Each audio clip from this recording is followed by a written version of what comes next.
Muy buenos días, bienvenidos al curso de biología.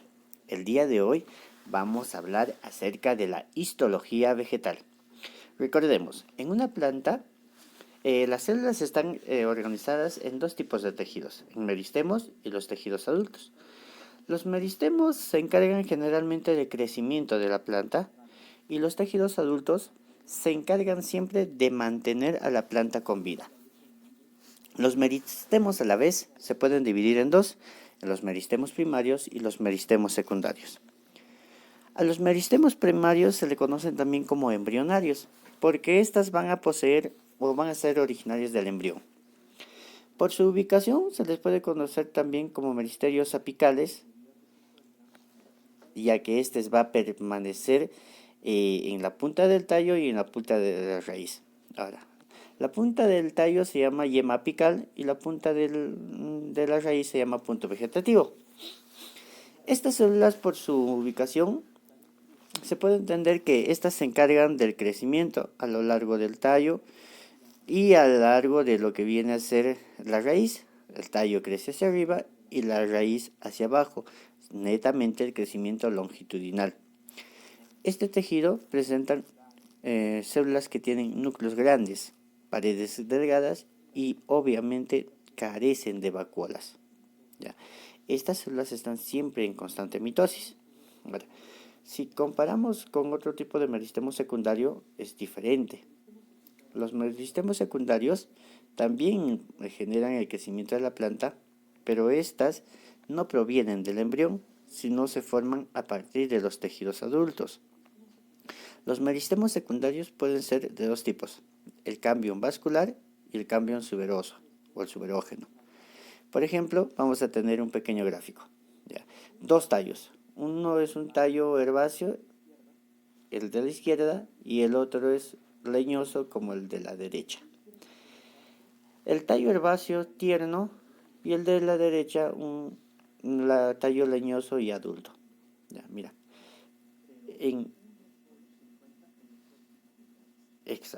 Uno solo se encuentra en los dos tipos de ellos. En cambio, el cambium suberoso solo está en uno y el cambium vascular está en los dos.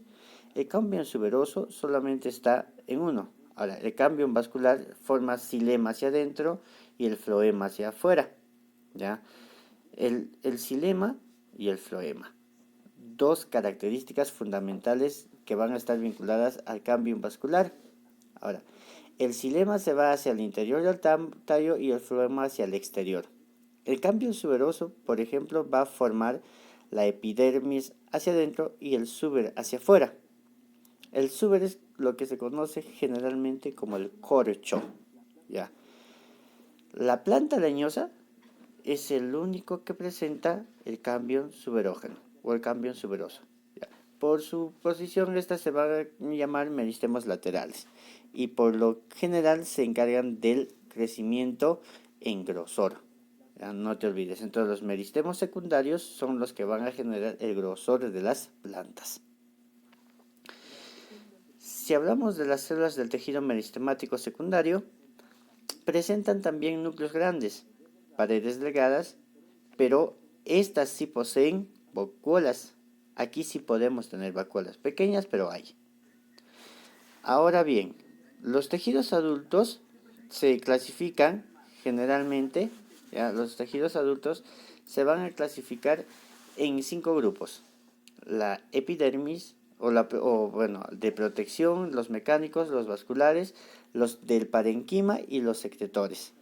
Entonces hablemos del tejido de protección, hablaremos de la epidermis y obviamente también del suber. Hablemos entonces de la epidermis. Para empezar, la epidermis se encuentra en partes tiernas de la planta. ¿Ya? Están formadas por células vivas, que estas presentan paredes delgadas de celulosa. Estas paredes se les van a llamar paredes primarias. Ahora, si podemos observar, tenemos estructuras similares dentro de. Ahora, las paredes gruesas son las que se conocen como las cutículas. ¿Ya? Generalmente están engrosadas con la cutina. La función de la epidermis es pues volverles impermeables a los órganos tiernos de las plantas como las hojas y los herbáceos. A diferencia de la epidermis encontramos el suber, ¿ya? Y estas están formadas por células vivas con paredes engrosadas con suberina. ¿Ya? El suber se forma a partir del tallo suberoso, ¿ya? Se encuentran siempre en las partes viejas de las plantas. El suber es lo que nosotros generalmente llamamos el corcho, ¿no? Si tienes ahí una imagen, puedes tener el corcho de un árbol. El suber está formado siempre por células viejas con paredes secundarias engrosadas por celulosa y la suberina. No te olvides, ¿ya? Siempre se van a encontrar en las partes viejas de una planta. El segundo tipo de tejido es la modificación de la epidermis. Por ejemplo, es cierto que una epidermis vuelve impermeable una planta, pero sin embargo permite el intercambio de gases. Esto ocurre a través de la modificación de los estomas. Estos estomas parecen boquitas, ahí las tienes. Esas boquitas permiten el intercambio de gases que se encuentran básicamente en las hojas, ¿ya? Y generalmente también en los tallos. Un estoma está formado por dos células. A estas células se les van a llamar células oclusivas, que tienen como una formita de riñón, ¿ya? Esas son células cuarta. Esta función es abrir y cerrar el estoma. El estoma dentro de ello tiene un agujero que se llama ostiolo, ¿ya? Entonces esas células se encargan de abrir y cerrar ese agujero para que puedas determinar lo que viene a ser las situaciones oclusivas. No te olvides, las células oclusivas están formadas o forman el estoma. Otra modificación de la epidermis son los pelos o tricomas. Muchas plantas presentan pelos. Estos pelos pueden ser glandulares, ¿ya? O también pueden ser pelos absorbentes, los pelos urticantes, que son pelos que tienen, por ejemplo, la ortiga es uno de los que tienen los pelos urticantes. Ahora, también el suber presenta modificaciones. Van a haber regiones del suber donde el suber se abre, ¿ya? Para que permita el intercambio de gases. Eso se llama lenticejas o las lenticelas, ¿ya? Pero una lenticela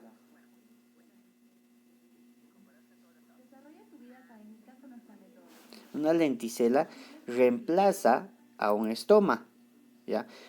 Pero, ojo, que el estoma forma una lenticela. No, la lenticela es la que va a cumplir la misma función que las partes tiernas, mientras que las lenticelas no.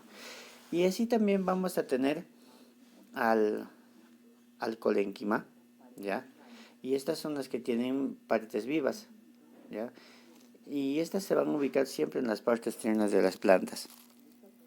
Ahí tenemos en esta foto al colénquima, que está justo debajo de lo que viene a ser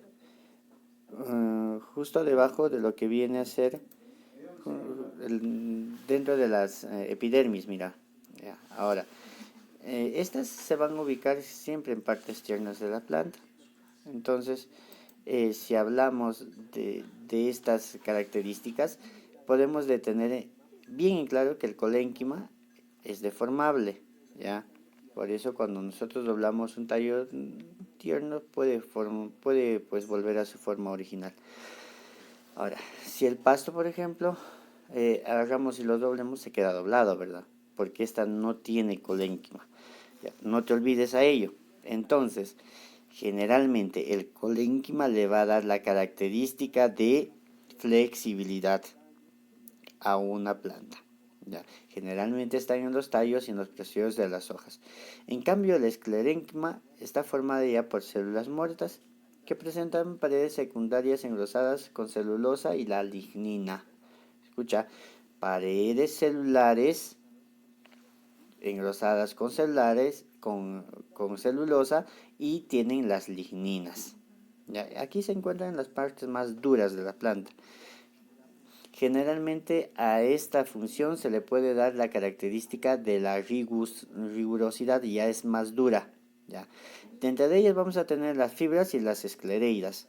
¿Ya? Las fibras van a estar en los tallos leñosos, y las esclerénquimas están generalmente utilizadas para hacer sogas, como el cáñamo, por ejemplo. Con el cáñamo, por ejemplo, se hacían sogas.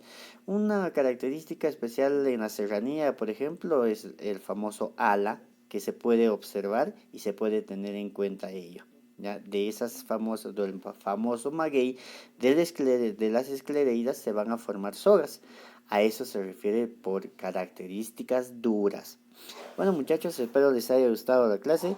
Nos vemos en la siguiente oportunidad. Hasta la próxima. No olviden, cuídense mucho, siempre tener en cuenta las normas y reglas que aún tenemos que cumplirlas. Hasta la próxima, muchachos.